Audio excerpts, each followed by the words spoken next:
actually knew you were watching 12 minutes of football, your Saturdays and Sundays would be a lot different, I can assure you.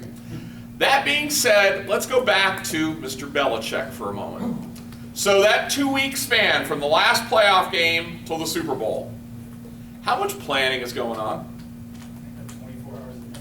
Yeah, Belichick is probably like mainlining Starbucks and espressos and speed. I mean, anything he can do to stay up to do planning. They are doing two-a-days. They are watching game film. They are running new plays. From the time the last game ends till the Super Bowl, they will have spent about 1,500 man-hours in planning. For how much time in football? 12 minutes. So what project are you on right now, sir? Publix. I could guess that. So which city? Sandy Springs. Sandy, is that in Florida?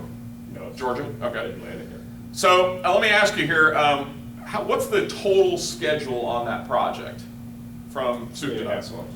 3.5? Okay, I'm going to do some quick math for you, and you'll have to bear with me because I'm not that good with math. So on your project, it's 3.5 months of construction. Using my football analogy of 12 minutes for 1,200 man-hours, you should have done about 5.5 million man-hours of planning. Is that what you guys did on that project? Oh, absolutely. Good answer.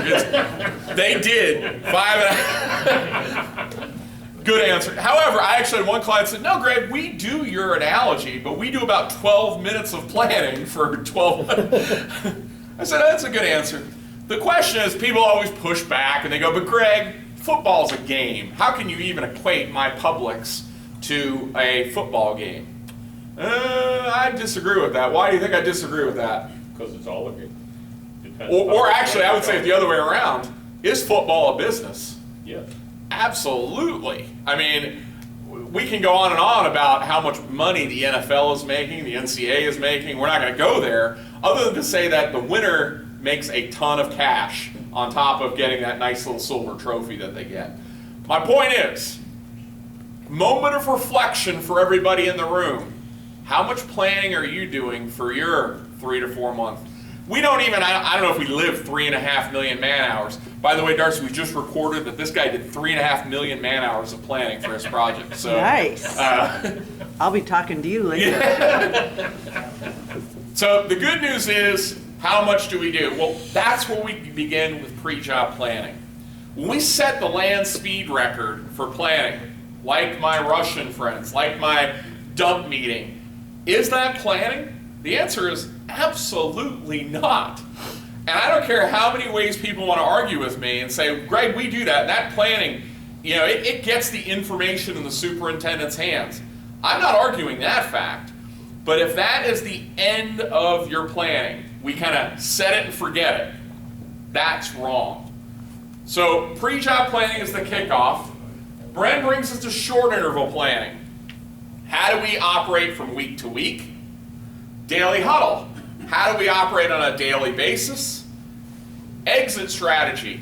Exit strategy is a fancy word for the 2-minute warning. So remember when I said before you get to 90% and we move that superintendent off? Folks, as I said before, I'm a realist. I get it. You don't have a bench full of people, so I have to take this guy and put him on another project, but then I have to put someone else in his place. Maybe it's the foreman, maybe it's the PM and APM, to just kind of manage the details. But the devil's in the details, folks. So the betting way should be a betting exit strategy. What does the betting exit strategy look like? It's basically pre-job planning for the last 10%. And then lastly, the post-job review. Using football vernacular, this is the locker room review. So it's the Monday morning after the Sunday night football. All right, guys, let's watch game film. Boy, we really did some bad tackling here. You know, your plays, we were running the right lines, bad tackling, poor blocking. How often do we hear that from people? You know, we just lost it in the trenches. Poor blocking and tackling. We didn't do well. What we're saying there is all the stuff we're talking about, folks, is blocking and tackling. There's nothing particularly innovative about the stuff we're talking about now. I'd love to talk about drones and autonomous vehicles and cool movie screens. This is blocking and tackling. If you master this, you can truly be a superior organization.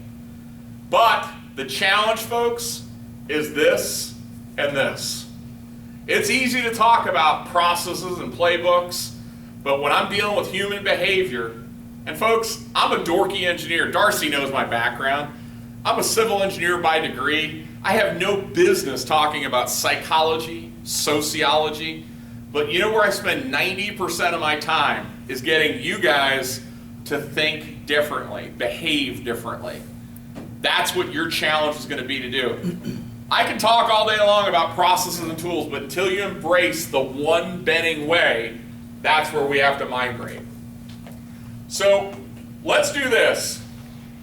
I want to give you a short break, and I was very generous on the last one. There were a couple Johnny-come-latelys that came in, and I didn't call you out. We still need 3 volunteers.